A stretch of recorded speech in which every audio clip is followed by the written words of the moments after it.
Frugalsim videos are powered by Jetline Systems. Hello YouTube, this is Frugal, and this is Virtualfly's V3rnio TPM. V3rnio with a 3 instead of an E, and TPM meaning throttle, prop, and mixture. It is of course a replica of the type of controls that you would get in, say, a Cessna 182, or even, more timely perhaps, Bonanza. With these controls, you have 3 levers, I guess, which you pull out and push in to control the throttle, prop, and mixture of the aircraft. But there is a little bit more to it than that. We'll get into just what that is. Now, as always with Virtualfly controls, the build quality of this is absolutely amazing. You have to bear in mind, Virtualfly, based in Barcelona in Spain, are a company that make full motion simulators. They don't typically make the hobbyist stuff. They make the proper certified flight school controls and simulation systems. Now, given the pedigree of the company that makes this, it does have something of an eye-watering price. At €897, this is not an impulse purchase for your average desktop simulator fan. You need to be pretty darn committed to get this, possibly even building your own cockpit to warrant this kind of financial outlay. But you are getting quality for that price. It is a full metal construction in terms of the case and the controls themselves with a, I don't know what this is, an ABS molded plastic on the actual hand, at the end of the handles here. It is very solid, very firm, and could easily be used as a weapon to bludgeon somebody to death. Now, it does weigh quite a lot. Given its small size, I'm quite surprised at how much this weighs. Couldn't tell you how much it weighs, but I'm guessing about 7 to 9 pounds. It's a hefty piece of kit. Inside, something I am a huge fan of are Hall sensors inside this. Now, Hall sensors, unlike typical potentiometers that you would get in some of the cheaper controls, Hall sensors are not prone to screwing up over time with dust and other debris getting into those sensors. In Virtualfly's marketing speak, they call this a lifetime product as a result. This is not something that's going to be prone to spiking as you move those controls over time. They're always going to work the way they should work. I'm a huge fan of Hall sensors. I have them in my Thrustmaster Warthog, I have them in my Thrustmaster T16000, and I adore them. This is the first throttle prop mixture control I've seen actually that has Hall sensors inside it. So kudos to Virtualfly for that. So what do you have here? Well, obviously you have, let's look at the throttle first. You have a throttle lever which you can push in and pull out. It has a friction adjustment at the bottom here. You can screw that in,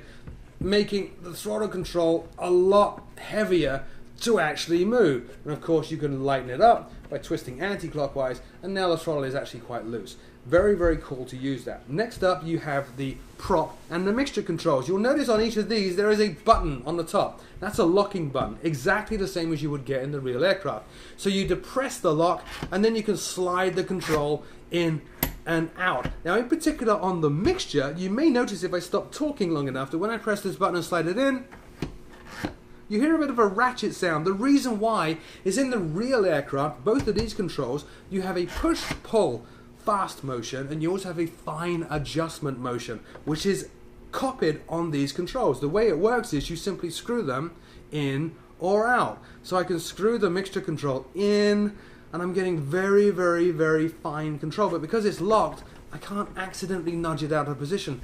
Anybody that's used a more typical TQS, me for example, will know that it's very easy to bash these controls by accident, and suddenly you've screwed up your mixture or your prop setting. Not the case with a V3rnio style TPM, because these lock, and because you have that very, very fine twist and untwist adjustment on the propeller and mixture controls. In terms of attaching it to your desk, there is a clamp that is supplied. I have the clamp in one of its positions, which is obviously clamped onto the bottom of the unit. There are screw mounts here as well. I can flip this around. When it is clamped to the desk, it is incredibly sturdy. It works out really, really well. And I do find that it doesn't move, it doesn't slide, and it does require quite a bit of force and commitment to move these controls the way you should. So what is it actually like to use? It's actually phenomenal. If you've flown a GA aircraft in real life, I don't have my pilot's license, but I have flown them. This is going to be instantly familiar to you. It's very, very satisfying to adjust all the power settings in the aircraft using these controls and doing it in that push-pull manner that you would in a typical GA aircraft. The controls are extremely responsive. They are extremely accurate.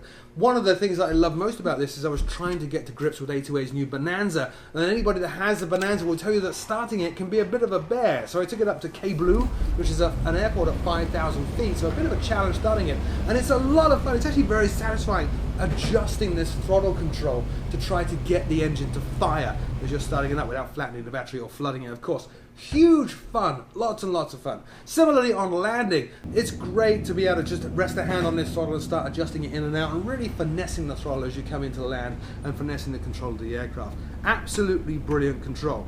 So, in conclusion, this is really, really tricky for me. I am a huge fan of VirtualFly. And in the interest of full disclaimers, VirtualFly's US distributor, Jetline Systems, is a sponsor of this channel, as you saw at the start of this video. Now, in terms of the build quality and function, these are without a doubt the best TPM controls used, but I really can't help but feel that perhaps that price is just not justified. I do like the size of these. I have other TPM units that I've got to be putting up reviews of, notably the Redbird ones that recently came out, and comparatively on size, the Redbird unit is absolutely vast compared to this. So this is compact and it's very, very convenient. But again, that price, 897 euros. Look, if you're a flight school and you're building a cockpit, I would highly recommend you get these. If you are learning how to fly or you are using a simulator at home to remain current on certain things before you go and actually jump in your real aircraft, I would highly recommend you get these. If you are a home hobbyist though, I think you should probably go and look somewhere else. You know, 897 euros. These are great controls, but they are somewhat limited. You're not going to be flying a 737, or you could, but it wouldn't feel right with these controls, or a 747, or a 777, or even a jet like an F-16 or an F-18. They are fairly limited. You need to be very committed to flying GA aircraft with these types of controls to use this, and really once this is mounted to your desk, it's not that easy and convenient to take it off and put something else on and switch the controls around. So, hate to say it, in summary and in conclusion, fantastic pizza kit VirtualFly. Please do something about your pricing.